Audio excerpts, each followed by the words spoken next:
number 2, entering God's rest.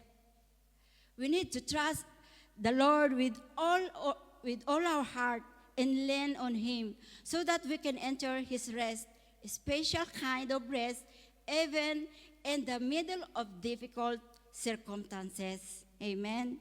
Sabi sa Psalms 34:18, tinutulungan niya ang mga nagdurusa at di binibigo ang walang pag-asa. Ang lahat ng tayong lahat ng mga pinagdadaanan natin, lahat ng mga pagsubok na dumarating sa ating buhay, nandyan ang Panginoon na laging gumagabay, lagi kang binabantayan, hindi kanya iiwan, hindi kanya pababayaan. Handa siyang tumulong anumang pagsubok, anumang dumarating sa iyong buhay, nandyan lagi ang ating Panginoon. Hindi tayo iiwan. Amen po. At hindi niya tayo binibigo.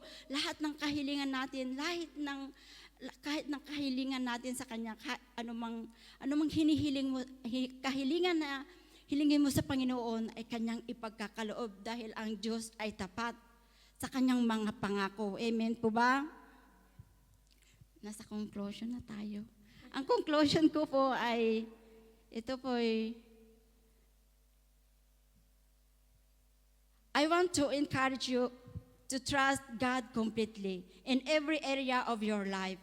Remember that He is always on your side and He is fighting for you as you go through challenges in your life.